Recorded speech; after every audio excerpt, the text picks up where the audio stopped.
उत्तर प्रदेश में अखिलेश यादव की चुनावी रणनीति ने बीजेपी की नींदें उड़ा दी हैं। भारतीय जनता पार्टी के नेता रात में भी सोते होंगे तो अखिलेश यादव को याद करते होंगे। पूर्वांचल से लेकर पश्चिमी यूपी तक अखिलेश यादव ने एक ऐसी सियासत की पिच तैयार कर दी है जिस पर बैटिंग करना बीजेपी के लिए बड़ा मुश्किल हो रहा है। एक के बाद एक अखिलेश ऐसी सियासी गुगली डाल रहे हैं कि बीजेपी के नेता और पूरी बीजेपी क्लीन बोल्ड होती हुई दिख रही है। पूर्वांचल से इस सियासी क्रिकेट की शुरुआत करने वाले अखिलेश यादव ने पश्चिमी यूपी में ऐसा सिक्स लगाया है कि बीजेपी के लिए सियासी क्रिकेट से बाहर होना साफ दिख रहा है।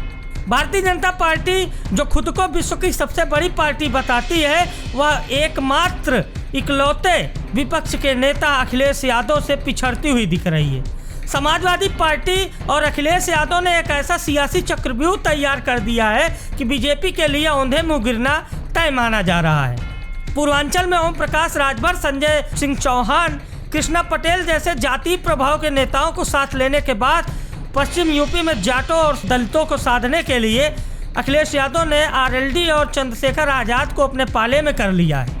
भारतीय जनता पार्टी के पास अब सहयोगियों की कमी है। स्थिति तो यह है भाजपा की कि अब भाजपा को दूसरे दलों के नेताओं को हायर करना पड़ रहा है। कहीं ना कहीं भारतीय जनता पार्टी को इस बात का आभास हो गया है कि उत्तर प्रदेश में सत्ता इस बार छिनने वाली है।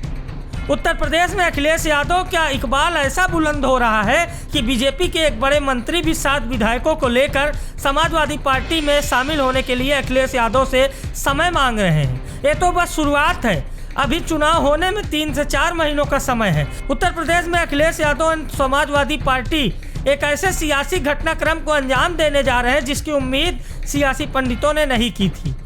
ये वही सियासी पंडित हैं जो 2 महीने पहले अखिलेश यादव को कमजोर बता रहे थे, लेकिन अखिलेश यादव की कुशल रणनीति के आगे इनके सारे आंकड़े खोखले साबित हो गए।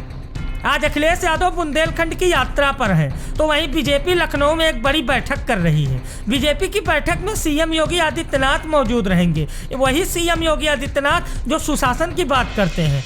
इस देश का, इस प्रदेश का युवा पूछ रहा है कि योगी जी कैसा सुशासन, जहां टेट जैसे परीक्षाओं के पेपर लीक हो जाते हैं। योगी जी कैसा सुशासन, जहां दरोगा भर्ती की परीक्षा देकर लौट रही युवती के साथ गैंगरेप हो जाता है। योगी जी आखिर कैसा सुशासन, जब प्रयागराज में एक दलित परिवार के 4 लोगों की हत्या हो जाती है। ये तो बात रही योगी जी की सुशासन की। अब आ जाते हैं बीजेपी की बैठक और बुंदेलखंड में आज से निकल रहे अखिलेश यादव की रथ यात्रा के बारे में।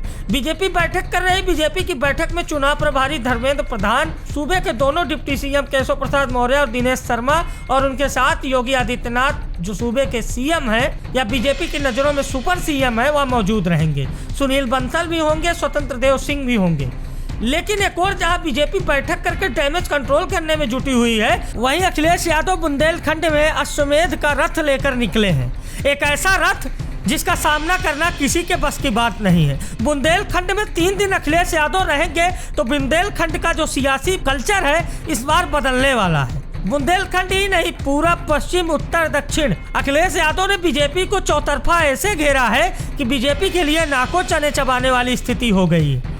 अब देखने वाली बात यह होगी कि आज की बैठक में क्या कुछ सामने आता है। क्या बीजेपी का जो अंदर खाने में डैमेज कंट्रोल चल रहा है, बीजेपी उसको कंट्रोल कर पाएगी या फिर अखिलेश यादव की रणनीति के आगे धराशायी हो जाएगी।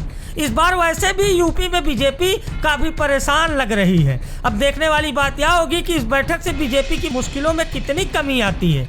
लेकिन वहीं दूसरी ओर जिस तरह से अखिलेश यादव बुंदेलखंड में अपनी रथ यात्रा को लेकर निकले हैं, कहीं ना कहीं बीजेपी के लिए 2022 का सियासी समीकरण इस बार उल्टा होने वाला है। द यूपी खबर के लिए लखनऊ से अभिषेक शर्मा।